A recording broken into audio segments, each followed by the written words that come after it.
ang paninindigan para sa bayan.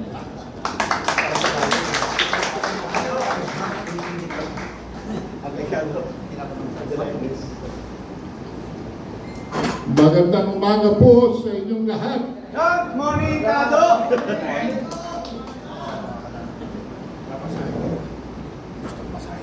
Magse-77 na ho ako sa December.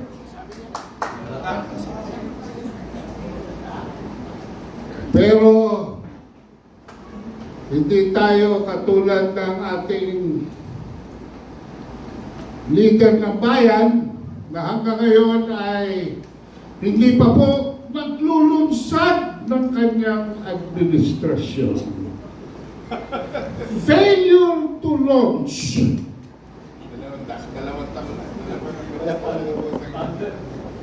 At dinadala pa tayo sa World War III.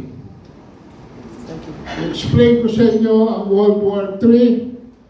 Baliktad actually. 3 digmaan ang krisis sa Malacanang. Bakit? Pulse Asia June survey speaks for itself. Our president now is suffering from a major headache dahil ang performance niya, approval 53, ang disapproval 19, ang net approval rating 34 nga lang. This is before Typhoon Karina. Ang kanyang trust rating 52, approval 21, disapproval, net 31%. Bagsak pa rin. Mamaya natin pupuntahan si Inday. Papayag ba kayo na 3 lamang sa 10 Pilipino ang sumusuporta sa ating Pangulo? Papayag ba kayo? Hindi. Dahil ilan daw yung bumoto sa kanya? 31 million. 31 million. Eh, bakit ngayon mukhang 5 million na yan? Ha? 3 na lang daw eh. 3 na lang.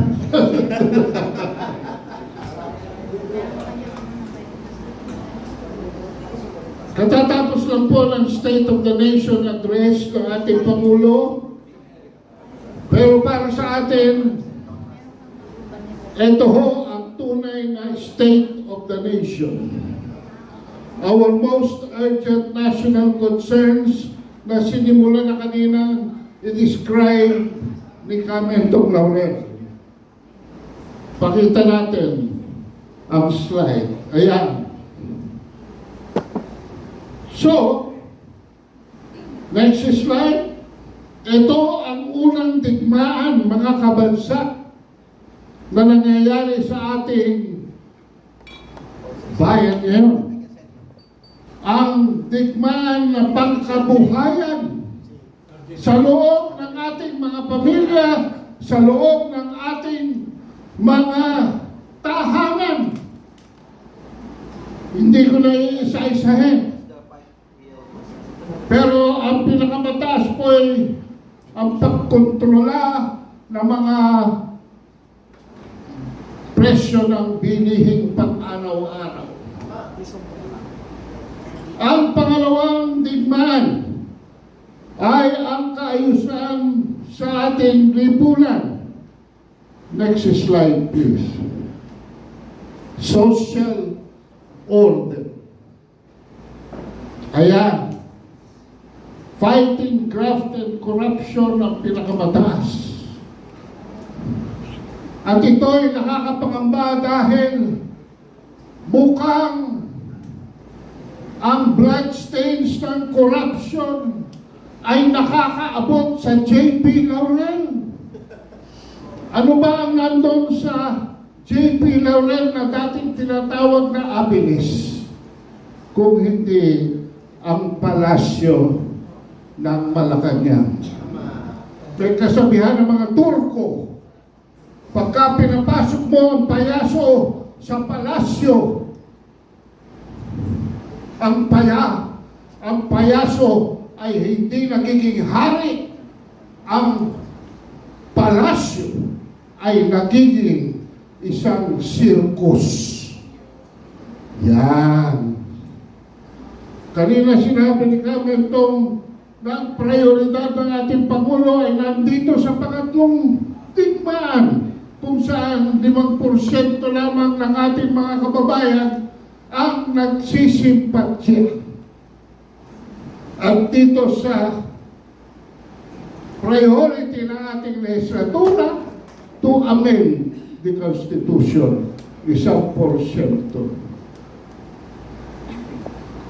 Ang pangalawang digmaan ay laban ng ating mga komunidad at nasa loob ng ating mga barangay. Ang prioridad lamang ng ating Pangulo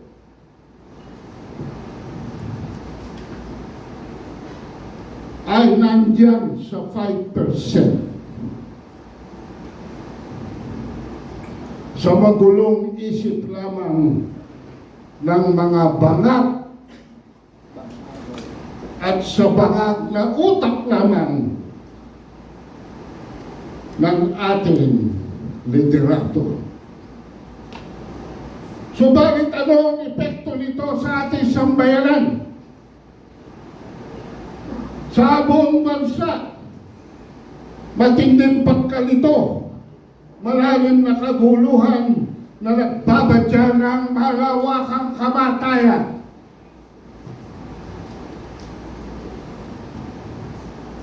Mga kaibigan, mga magulang at kapatid, gusto ba nating isubo ang ating bansa sa isang digmaan na hindi naman atin? Hindi!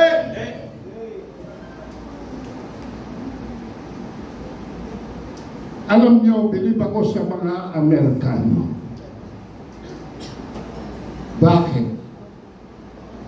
They are willing to die up to the last Filipino.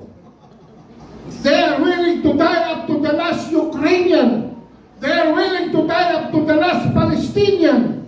They are willing to die up to the last Filipino. Yan ba ang kaibigan? Narinig natin ang ating Pangulo sa katatapos lamang na SONA. Pero ito ay binatikos na ni Ambassador Bubi Tiglao sa kolong niya kaninang umaga. West Philippine Sea is a fiction and a dangerous one. Alam nyo, si Marcos, hindi Pangulo nung magsalita siya sa harap ng Kongreso. He was a cheerleader. Ra, ra, ra! Sispong pa! Palakpakan naman ang mga buhaya! Ang sabi niya, we will not need, we will not waver. Ala, yung recent resupply mission to our soldiers on board the BRP Sierra Madre at Ayungin Shoal was without any incident. It was peaceful. Why? Because Marcos wavered. Because Marcos knelt. Marcos considered that number one, there will be prior notification. Number two, that there will be cargo inspection to show only humanitarian necessities and no construction and building materials were on board the supply ships. Huwag po tayong mag mag-isip na miski na isang segundo na papasok tayo sa teritoryo ng ating isang banyagang bansa, ay bibigyan pa tayo ng red carpet. Mga kabansa, yan po ay red line. Makakapasok lamang tayo dyan kung meron tayong protocol na sinimula noong panahon ni Erap hanggang kay Duterte. Pero inalis po yan ni Marcos at ngayon, ibinalik na niya. So Marcos wavered at lumuhod siya.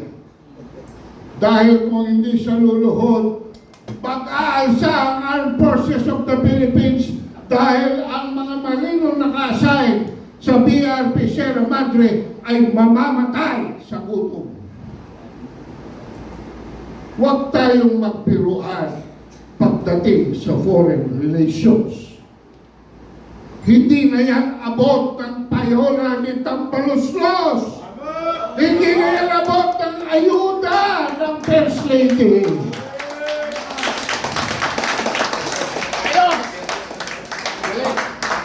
The SONA was a fiction.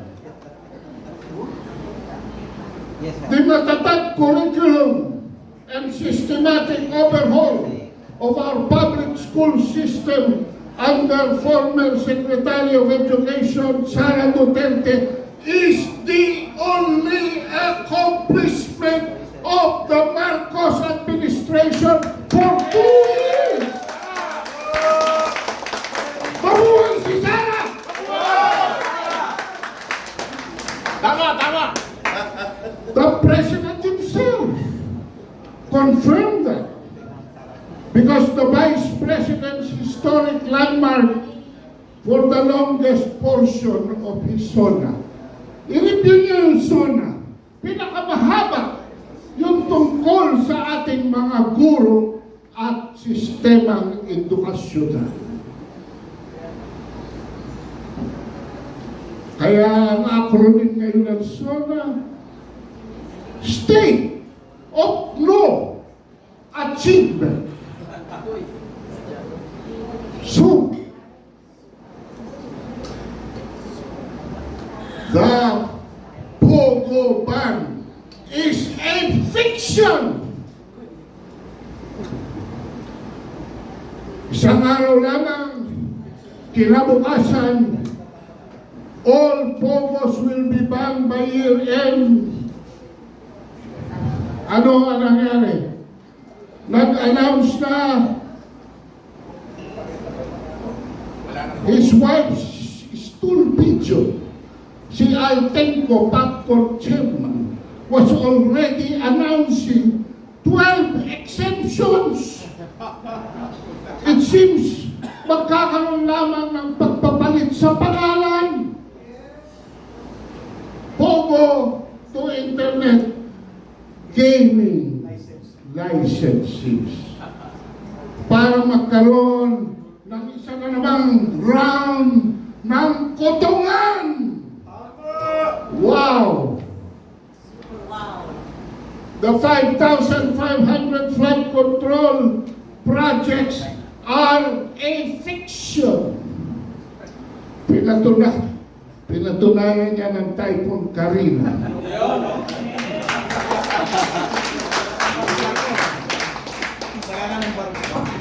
Pero may nagtago.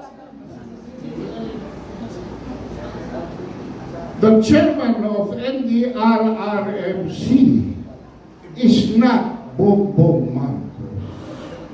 The chairman is the Secretary of Defense, si Tago Teodoro. He was a no-show. For the first time since the Duterte administration, the agency's response was 3 days later. Teodoro, if you will be reminded, was also the disaster child during the time of Gloria Macapagal Arroyo. History repeats itself. Noon Undoy, ngayon Karina. No wonder active military officers and personnel wants him to resign and remain a fiction. Karina also demolished EDCA, the sites for humanitarian assistance and disaster response, as being not only fiction but American hot air. The office of the Vice President and the Chinese Embassy through the Pinoy community were first responders.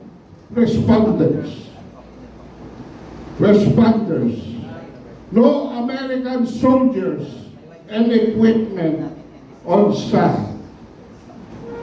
Meron ba kayong nakita ng Amerikano na nag-jet ski dyan sa mga baha sa paligid ng Metro Manila?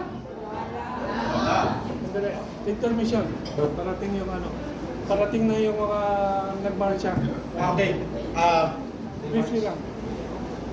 We would like